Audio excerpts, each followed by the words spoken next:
Every family has this conversation at some point. Your parents sit you down. The message is clear before anyone even speaks. University is the path. A degree is the plan. And anyone who skips it is taking a risk nobody in the room is comfortable discussing out loud. So most people follow the plan. They apply, they get accepted, they show up in September with a duvet and a false sense of what comes next. Because that is what you do. That is what everyone does. Here is what nobody at that table ever calculates. Two brothers, same city, same school results, same starting point in life. One follows the plan, 3 years of university, a degree, the full experience. The other skips it entirely, goes straight into work at 18. No debt, no campus, no graduation photo. Fast forward to today, and the brother who skipped university has a net worth nearly $40,000 higher than the one who went. Now, before you switch off thinking you already know where this is going, you do not. Because the university brother is not broke. He is not unemployed. He is doing exactly what the plan promised he would do. And he is still behind. That is the part nobody puts in the university prospectus. By the end of this video, you are going to see the exact numbers, the debt, the lost earnings, the compounding gap, and you are going to understand why the most expensive decision most British families make is also the one they spend the least time actually calculating. And if this is your first time here, we do this every single week. Real numbers, real regrets. Hit subscribe before we get into it because this one hits close to home. Meet Marcus and Daniel, both 18, both from Manchester, both finishing 6th form with similar A-level results. Marcus is the one who follows the plan.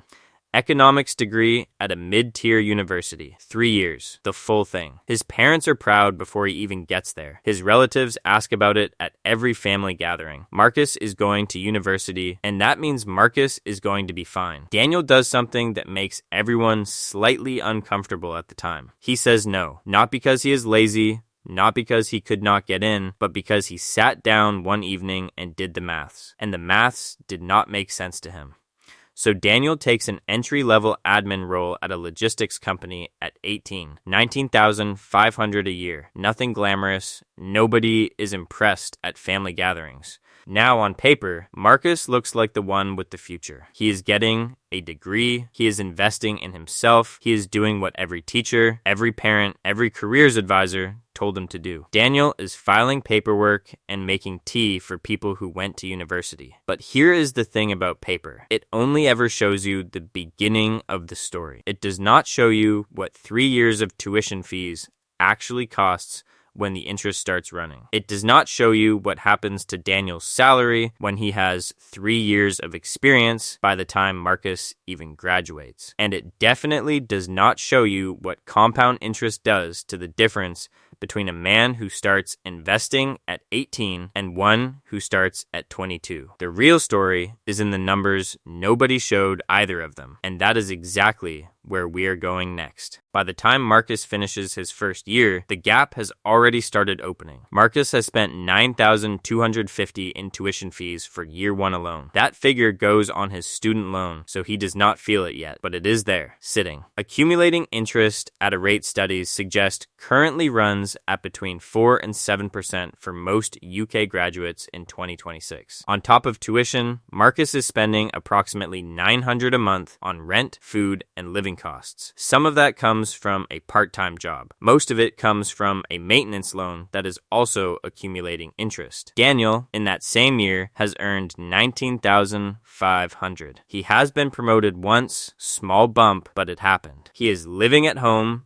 paying minimal rent to his parents, and putting $250 a month into his stocks. By the end of year one, Daniel has approximately $3,200 invested and growing. Marcus has approximately $28,000 in debt and growing. Now here is where most people stop the comparison and say, but Marcus will earn more when he graduates. And that is true. Research indicates that graduate salaries in the UK do average higher than non-graduate starting salaries. That is not the argument. The argument is what happens in the years before Marcus graduates. And what compound interest does to both sides of this equation simultaneously, working for Daniel's investments and against Marcus's debt at exactly the same time. Stay with this, because in the next chapter, the numbers stop being theoretical and they start being the kind of figures that make you question everything you were told at 18. 3 years pass. Marcus graduates. His total student loan balance in 2026, approximately $51,000. That includes 3 years of tuition fees and accumulated maintenance loan, with interest applied throughout. He starts his graduate job at $26,000 a year, which is respectable. His parents are proud. He has the degree, he has the title, he is exactly where the plan said he would be. Daniel at the same point is earning $24,500, slightly less than Marcus. 3 years of incremental raises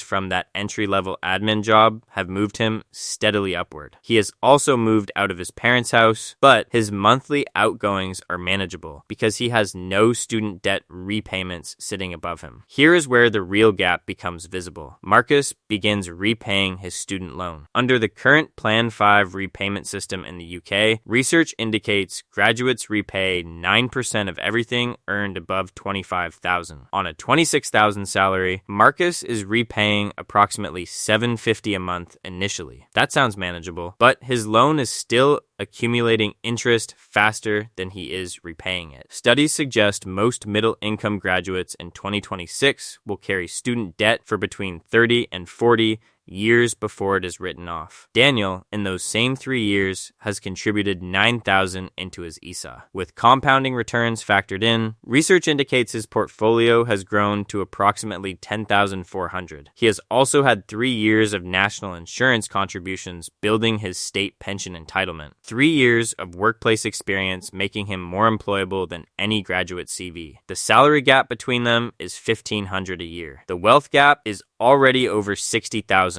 when you stack Daniel's assets against Marcus's liabilities. Marcus followed the plan perfectly, and he is still behind. 5 years after graduation, something shifts. Marcus has been working hard. His salary has grown to $34,000. The degree opened doors. That part of the promise was real. He is in a career he finds meaningful. He has started contributing to a workplace pension. He is doing well by every conventional measure. But Marcus has never once sat down and calculated his actual net worth, because if he did, the number would be uncomfortable. His student loan balance has barely moved. The interest has been running faster than his repayments for years. He still owes approximately $48,000 on a loan he took out for a degree he finished half a decade ago. Daniel is earning $29,000, still less than Marcus on paper, but Daniel's ESA has been growing quietly this entire time. His total portfolio in 2026 is approaching $22,000. He has no debt, his net worth is positive and compounding. Every month that passes, the gap between what Daniel owns and what Marcus owes gets wider. Here's what the data actually shows. Research indicates that when you factor in student loan debt and the compounding effect of early investing, the average UK graduate does not financially overtake a non-graduate peer who invested consistently from 18 until their mid to late 30s. That is not a gap. That is a generation of wealth building lost. And Marcus is not unusual. He is the rule. The university premium is real in terms of salary, but the net worth premium takes decades longer to materialize than anyone at that family dinner table ever mentioned. Let us put everything on the table. Marcus, 8 years after leaving school. Here is every number. Total student loan borrowed $51,000. Current outstanding balance after repayments $48,200. Gross salary $34,000. Monthly student loan repayment $67,000. Pension contribution started age 22. Total invested to date $8,400. Net worth negative $39,800. Daniel, 8 years after leaving school. Here is every number. Total debt $0. Gross salary $29,000. ESA portfolio value $22,100. Pension contributions started age 18. Total invested to date $24,000. Net worth positive $22,100. The gap between these two men is $61,900. Marcus earns $5,000 a year more than Daniel, and he is $61,900 behind him in real wealth terms. Now here's the number that should concern you most. Studies suggest that the average British family spends less than 4 hours total discussing whether university is the right financial decision before committing to it. 4 hours to make a decision worth potentially $60,000 in either direction. The university system in the UK is not broken. For some people, in some subjects, with some career paths, the numbers genuinely work. But the assumption that it always works, that it is always the safe choice, that anyone who skips it is taking the risk, that assumption has a price tag. And you just saw exactly what it is. So what is the actual answer here? The honest one is this. University is not a financial decision most families treat as a financial decision. It is treated as a social one, a status one, a this is what we do one. And that is exactly why so many people arrive at 30 with a degree, a salary, and a net worth that does not reflect either. Daniel did not win because he was smarter than Marcus. He did not win because he got lucky or because his job was better or because life was easier. He won because he started earlier. And starting earlier in the world of compounding is worth more than almost any salary premium you can name. If you are 18 right now and someone is telling you university is the only safe path, ask them to show you the full numbers, not the salary figures, the net numbers, the debt, the interest, the years of lost compounding, the real timeline to positive net worth. If you are 25 and already carrying that student loan, this video is not here to make you feel bad about a decision you made at 18 with the information you had. It is here to show you that the next decision matters more than the last one. Start the ISA, start the pension, start the compounding. Because the gap Daniel built, you can still close. It just requires the same thing Daniel had at 18, a decision to start. And that decision is available to you right now.